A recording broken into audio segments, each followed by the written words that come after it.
Hi guys, welcome to the Pakistani family entertainment. तो कैसे हैं आप? मेरा नाम और मेरा नाम है वजह। तो यार आज हम रिएक्ट करने वाले हैं भगवान कृष्ण जी के जिंदा 5 ऐसे प्रूफ जिसको देखकर 56 इस्लामिक देशों में मातम। 5 ऐसे जिंदा सबूत कौन से हैं भाई?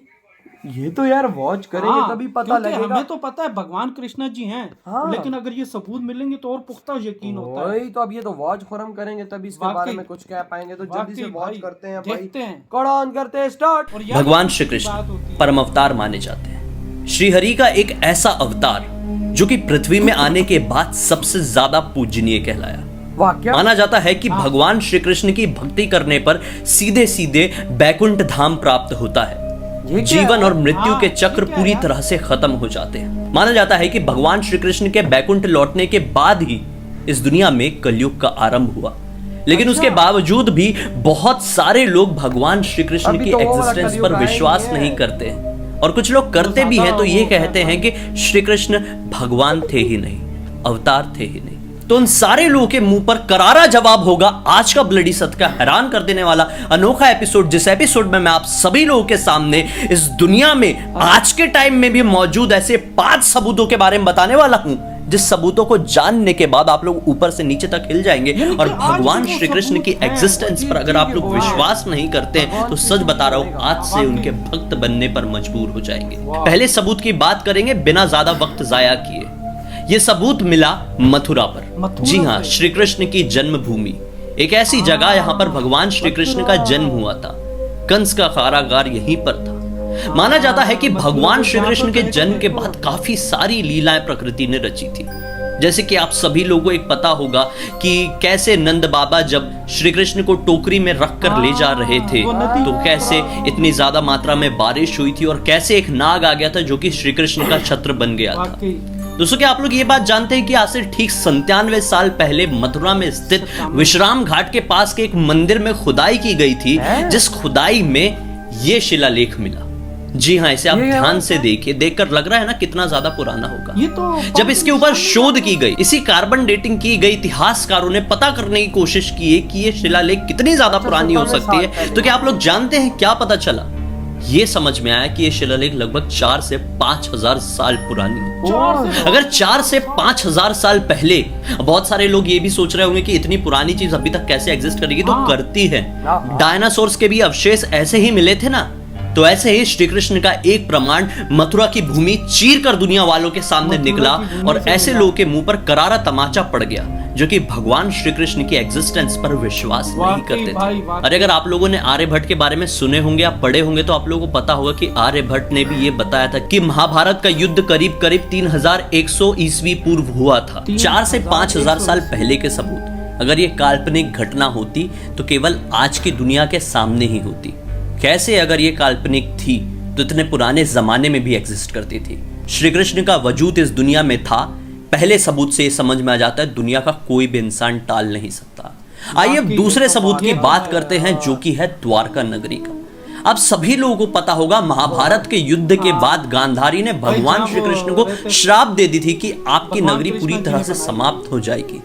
गांधारी के श्राप की वजह से ही महाभारत के युद्ध के 35 साल बाद द्वारका नगरी में कुछ ऐसी घटनाएं घटी जिस वजह से काफी कुछ खत्म हो गया। काफी सारे वीडियोस में मैं आप लोगों को जानकारी दे चुका हूं, इसके डिटेल में हम नहीं जाएंगे, लेकिन ये जान लीजिए कि एक ऐसी आपदा आई थी जिसकी वजह से पूरी द्वारका नगरी समुद्र में समा गई थी। जब ये बात दुनिया वालों के सामने आई, दुनिया इतनी ज्यादा एडवांस हो गई, तो वहां के पास के समुद्र में इतिहासकारों ने खोज करवाई। ये तो पता होगा ना कि उस खोज में समुद्र के अंदर से कुछ ऐसे अवशेष मिले थे जो कि सीधे सीधे ये दावा कर रहे थे कि ये अवशेष किसी और से नहीं बल्कि श्री कृष्ण से ही रिलेट करते हैं, जिनका जिक्र काफी बार हमें काफी सारे ग्रंथों में, काफी सारे पुराणों में भी मिला है। कार्बन डेटिंग करने पर इनके भी ये पता चला कि ये सारे अवशेष 4 से 5 हजार साल पुराने हैं। अगर श्री कृष्ण, महाभारत और द्वारका नगरी काल्पनिक थी, तो कैसे समुद्र के अंदर से एक पूरी की पूरी नगरी मिली जो सीधे सीधे प्रूव कर रही थी कि ये सारे प्रमाण सीधे सीधे श्री कृष्ण से ही रिलेट करते हैं। आइए अब बात करते हैं तीसरे नंबर के सबूत की, जो कि कोई और नहीं बल्कि है निधिवन का सबूत। काफी सारे वीडियोस में बेशक और मैं खुद जाकर भी वहां पर दर्शन किया हूं ऐसी पावन भूमि का। आप लोगों को बताया हूं जाकर भी, बैठे बैठे भी, कि निधिवन कितनी चमत्कारी जगह है। ये एक ऐसी जगह है जहां पर भगवान श्री कृष्ण आज खुद आते हैं और इस प्रमाण को कोई भी झुटला नहीं सकता।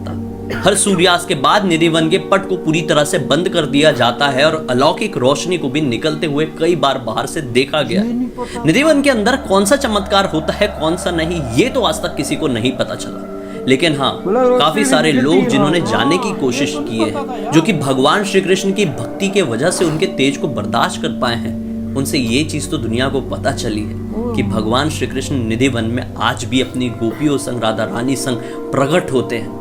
वहां के मंदिर में भी काफी सारे ऐसे आए दिन सबूत मिलते हैं जिसे देखकर आप नहीं झुटला सकते श्री कृष्ण की एग्जिस्टेंस को, और ये भी कि आज भी वो निधिवन में आते हैं। जी हाँ, अगर आप यहाँ के मंदिर के बारे में देखेंगे तो मंदिर के पट बंद होने से पहले एक सेज सजाई जाती है और सुबह उठकर जब वापस से खोला जाता है तो जो पिछली रात को सेज सजाई गई थी वो बिखरी हुई मिलती है। प्रसाद पान झूठा हुआ मिलता है, दातून किए हुए मिलते हैं और श्रृंगार का सामान जो राधा रानी के लिए रखा गया था वो भी उपयोग किया हुआ दिखाई देता है। निधिवन के पेड़ों को ही आप देखेंगे तो वो पूरी तरह से खोखले दिखाई देते हैं, लेकिन ऊपर की तरफ से पूरे हरे भरे।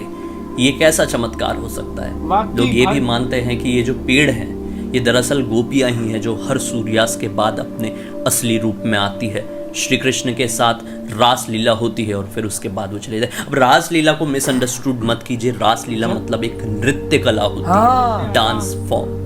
जी हम बात करते हैं चौथे नंबर के सबूत की, जो कि इंडो ग्रीक के एक राजा एगेथोगलस से रिलेट करता है। दरअसल उस जमाने में जो राजा रानी हुआ करते थे, किंगडम साम्राज्य संभालने वाले लोग हुआ करते थे, वो लोग जो करेंसी डिजाइन करते थे तो उनके पीछे अक्सर जो बहुत ही स्ट्रांग लोग, बहुत ही जाने माने लोग, देवी देवताओं होते थे, उनकी तस्वीर को छपवाया करते थे।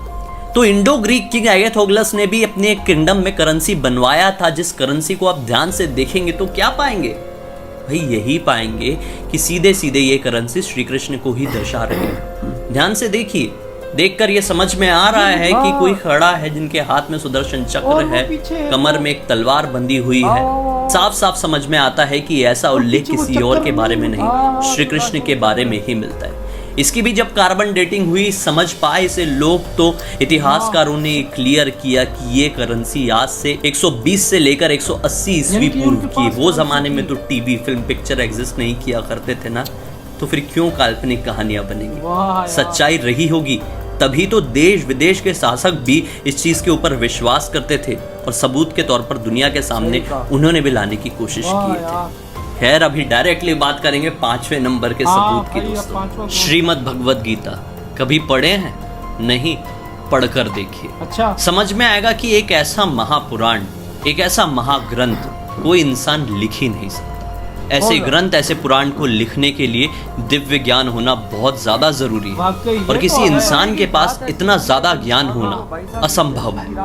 लोगों की माने तो श्रीमद् भगवद गीता में मौजूद हर एक श्लोक के ऊपर एक नई पुस्तक लिखी जा सकती है। इसमें इस तरह का परम ज्ञान है जिसे पढ़ने के बाद आप जीवन, मृत्यु, रिश्ते, नाते, मोह, माया सब कुछ डिटेल में समझ सकते हैं। विश्वास मानिए, ये पढ़कर आप लोगों को समझ में आ जाए। माना जाता है कि श्रीमद् भगवद गीता में वो सारी चीजों का उल्लेख है जो कि भगवान श्री कृष्ण ने अर्जुन के सामने महाभारत के युद्ध शुरू होने से पहले की थी। और ऐसे दोस्तों ना जाने कितने सारे प्रमाण हैं जो मैं कभी कोशिश करूंगा ना आप लोगों के सामने लेकर आने की, तो एक वीडियो ना मेरा 50 घंटे का बन जाएगा। सही में दोस्तों, किसी एक ग्रंथ या पुराण को पढ़कर हम भगवान श्री कृष्ण के इतिहास को, उनकी जीवन को हम नहीं समझ पाएंगे। उनका जीवन बहुत बड़ा रहा होगा, बहुत बड़ा।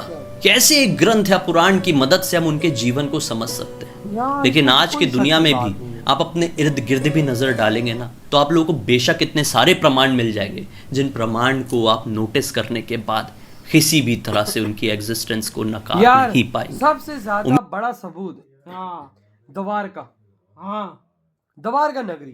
इससे मैं कहता हूँ इससे बड़ा और कोई सबूत ही नहीं है। बात खत्म। और सबूतों को छोड़ दो यार, साइड में रखो। हाँ, वो द्वारका नगरी मेन सबूत है। द्वारका नगरी जो और भाई साहब सबूत तो चलो वो तो सामने बहुत बड़ा है। वो जो रास लीला करते हैं और भगवान अक्सर वहां कृष्ण से रात को जंगल 2:30 बजे और अक्सर वो सारे उसके रास्ते बंद होते हैं, लेकिन अक्सर जंगल में रोशनी नजर आती है। रोशनी आती है। तो वो क्यों आती है भाई? क्यों? कौन घुस जाता है उधर? हाँ, तो ऐसा ऐसा तो क्या होता है कि रात के 2:30 बजे वहां पे वो रास लीला भाई करते कोई हैं? तो जंगल में ऐसे घुस तो सकता नहीं। वाकई ये और भी देख सबूत ना, है। फिर वही तो बात है और मथुरा का भी वो अबे हाँ, जहाँ पे वो बंद उधर एक थे। मंदिर है, वहां पे 97 साल पहले आए उनको एक चीज मिली जिसके अंदर वो भगवान कृष्ण जी का और वो मतलब काफी कुछ था। हाँ, वो जब वो उसकी शीला पत्थर कार्बन डेटिंग हुई तो वो उसने बताया कि 4 से 5 हजार साल पुराना है। 4 से 5 हजार साल पहले ही मेरे ख्याल से महाभारत हुई है, अंदाजा लगा ले।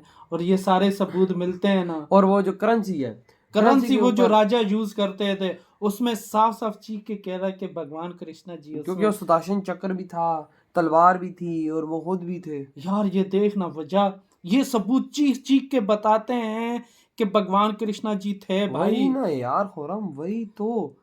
ये देखना, ये जिंदा सबूत है, ये आज भी बोल रहे हैं कि भाई हाँ भगवान कृष्ण सच में। यार सीधी सी बात बताऊं, और भगवत गीता जी, यार भगवत गीता के बारे में क्या आप बोले, बंदा मतलब उसको तो भाई जितना पढ़ोगे पढ़ उतनी लोगे knowledge उस पे अमल करोगे तो आपकी जिंदगी संभल जाएगी, ये बात आप तूने सही बोली। कामयाब हो जाओगे। हाँ, अगर वो नहीं पढ़ोगे, मतलब अगर पढ़ के फिर भी अमल नहीं करोगे तो कैसे कामयाब सही होगे? कहा खुरम, जिंदगी की आपकी सफलता की मतलब एक तरह से कुंजी बोलो तो वो आपकी किताब बिल्कुल है। यार। तो यार आपकी क्या थॉट है, तेरी वीडियो खत्म करते तो तो बाय।